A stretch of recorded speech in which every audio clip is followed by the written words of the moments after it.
They ain't there to represent you. Even if you go get one of them. Unless you know all about him, he ain't gonna do what's right because he's a member of the same group that the judge is. Yeah, the British Accredited Registry. That's what bar is. So it stands for the American British Accredited Registry Association. See, when you put that in there, when you go to court, but I don't wish to make a contract with the British Accredited Registry. I don't wish to make a contract. I'm here in propria persona juris, in my own sovereign person, because I'm sovereign. Because my ancestors own all this land, which means I do. So if you got a house, right? Right. How can I come into your house and tell you what you gonna do in your house? You look at me like I'm crazy. But if you don't know, and you start doing what I tell you to do, without saying anything, you wait a minute, this is my house. And you gonna keep on telling me what to do. Once you let them know that, then he swore an oath as a judge to obey the Constitution. The Sixth Amendment of the United States Constitution that our ancestors wrote. All right? We wrote the Constitution. There was 50 Moors and 30 pale faces. And in 1871, a lot of people don't know this, but them congressmen know it, they rewrote the Constitution. They made a new Constitution, took certain things out and put certain things in. So that ain't the original Constitution we wrote. Right, that's what I heard. That's why I recommend that you write to the Library of Congress and get a copy of the original Constitution. And you take that, along with the Northwest Agreement, along with the Articles of Confederation, and you take that and you put that in the Recorder of Deeds with your papers. Right. Because that's the Constitution that you are operating under. See, because they tell you that we were what? 3/5 of a human being, am I correct? Right. Well, no, that's talking to Negro. Well, that didn't have nothing to do with that. That's what it had to do with. The count. See, that had to do in the original Constitution. They didn't want the people in the South to count the 3/5 of the people who were in captivity called slaves. Because if they hadn't been counted, all of them, then they would have had more representation in Congress. And then in 1861, they changed it and made you think that it was about some slaves. It ain't had nothing to do with that. It had to do with the vote that you, as far as population, of having representation in Congress. And most people don't know that. And that's why they fighting it now. They fighting it now. They want to get rid of the 14th Amendment, what they call it. It never was ratified. Huh? It never was ratified. No, it wasn't. Neither was the 16th Amendment ratified, that you all pay taxes from.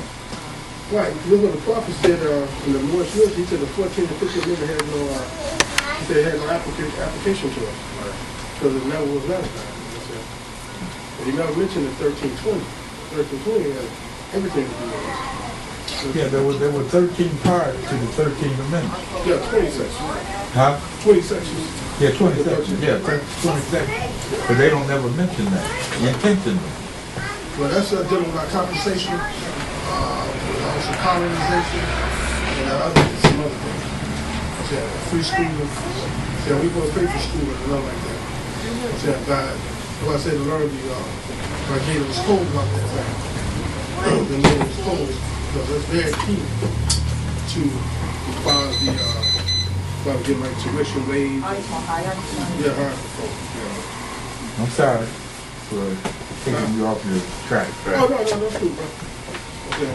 But the main thing is because there's 805, what they call the 805 law, but it's a Hurd Smith revised statute about chapter 32. The prophet tells us to look at it, to see it, I'm saying, to enforce it.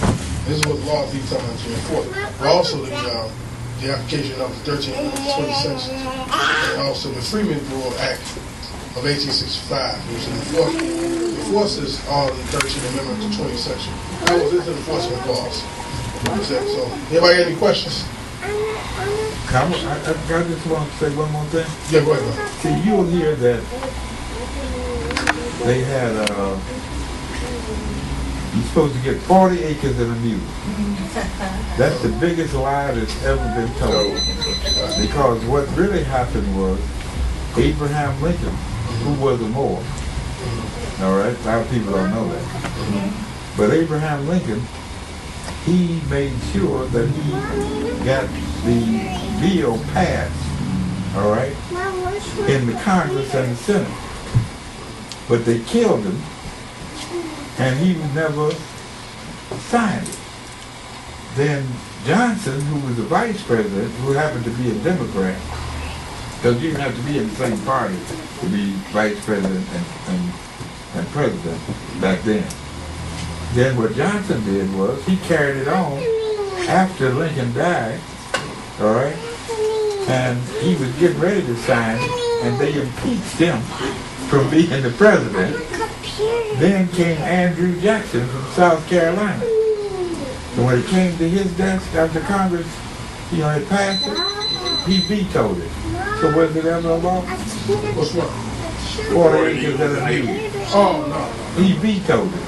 There was never a law saying. But see, the thing is, the 13th Amendment to 20 sections, I believe the 40 acre mule was that's a myth. That is. That's what I'm saying. That's what I'm saying. The 13th Amendment to 20 sections were passed. Right. Were passed in Congress and the House and the Senate. Right. And I said, and that's still enforceable. Because it's taken from force to this day. And signed by the president. Yeah. In fact, the proclamation of amnesty and reconstruction, it takes you back into the constitutional form of government. I'm saying that and with the Freedmen Bureau Act, I'm saying was the enforceable clauses for those laws, the 13 Amendment, 20 section. I'm saying enforced it by Senator Brewer, and the military was to carry out the mandate. Because it was a federal mandate. It still is a federal mandate for them to assist us do what was passed in the National Archives, bracket 147, book 521, page we filed 5-39. That is still enforceable. You know what I'm saying? They still have it. I'm going to mention that. This is from the National Archives. They talk about the bracket book 147. This is the classification of Moors, showing that they cannot be put into the military, can be drafted, or sent out to war. And also dealing with their classification as being, being on their own nation status, saying that they are not subject to United States corporate laws. They're sovereign. You know what I'm saying? No, they're not sovereign. You know what I'm saying? Only the Moorish Temple America is a sovereign body politic. You know what I'm saying? The Vatican is the sovereign body politic itself. Members of that, that's why Papa said in Act 6, he said with all members of what? The sovereign body politic of the Moorish Temple America. We are members of it, you know what I'm saying? Which includes us having the protections and shield of all this sovereignty based on international law. That's why they said part and parcel of this same government, you know what I'm saying? Showing that we are protected by international law, and including with our sovereign body politic of Moorish Temple America bound to being members of that particular, body politic. You know what I'm saying? We have the protections under the international law. That's why the Vienna Convention, the Geneva Convention, the Bilateral Convention, and other conventions apply. Even after the treaty apply. The GATT treaty apply.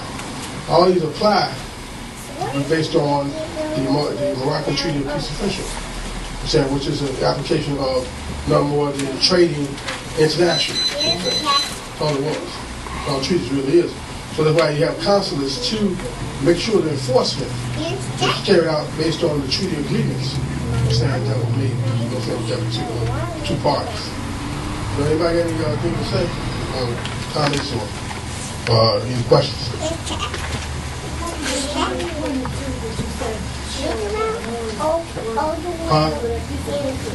Oh yeah. This is records of selective service system from 1940, but it's record group 147. I'm saying, and it's a different microfilms that they have on there. I had Red Cross along with Richard Deagle Hill when I went down there about a few years ago. I had Red Cross the microfilm that mentions him, you know what I'm saying, and more Scientific American in that particular film. But it's based on each state. I went to Baltimore, Maryland, and which it ties into. It is a selective service. They can't draft wars or, you know what I'm saying, for war. Don't do it.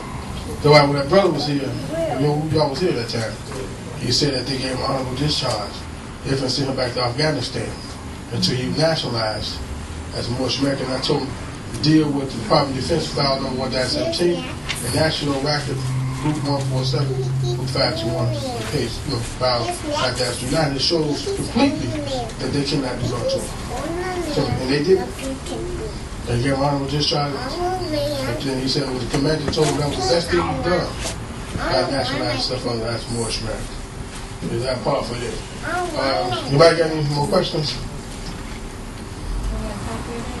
Yeah, you can come. Yeah, I just got it off website there. Yeah. Well, Ronald.